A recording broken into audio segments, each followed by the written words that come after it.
ABC7 business commentator Richard Stern is joining us now and is going to let us know that the winning streak on Wall Street is coming to an end. And Richard, I think in a minute you're going to tell us why we have some Twinkies. I think you're absolutely right about that, and I hope you enjoy the Twinkies by all means. And a guy named Scalzi hopefully is going to enjoy his as well.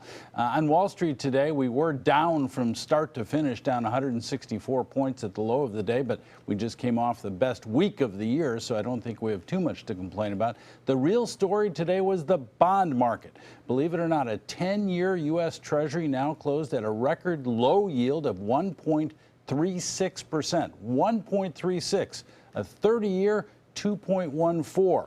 What that means in English is it's a fabulous time to refinance and a terrible time if you're wanting to buy CDs. That being said, let's take a look at the closing numbers from today. The Dow Jones Industrial Average was down triple digits, almost 109 points, closing at 17,840.62, a loss of 0.6% on volume of 718 million shares. The NASDAQ, which was the biggest loser for the first 6 months of the year, biggest loser again today, down almost 40 points, more than 0.8%, closing at 4,822.90. That on volume of 1,608 million shares. The S&P made it a clean sweep for the down arrows, closing at 2,088.55, a loss of just over 14 points, not quite 0.7%.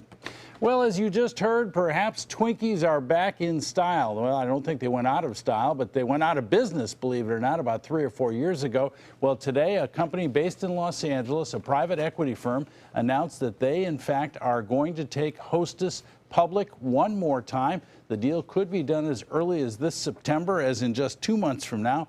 Total value of an IPO, an initial public offering, could be as high as $2.3 billion, and the operating profit last year was just $220 million. So whether you like ho-hos, ding-dongs, Twinkies, or whatever your favorite Hostess product might be, you've had them on the shelves, and now you're going to have them in greater quantity, probably a better delivery system, and overall, perhaps Hostess might even come up with some brand new treats just for you. We're glad for that. Yes. Thank you so much, Already Richard. had one on The View, so Oh, that's wow. number That's two. right. And some news on Harley-Davidson tonight. Yes, I wish it were good news because it's from my hometown, but the answer is no. Shares of Harley were down by almost 11%.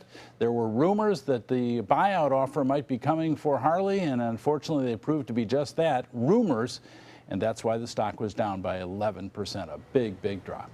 Okay. Richard, thank you so much. You're welcome.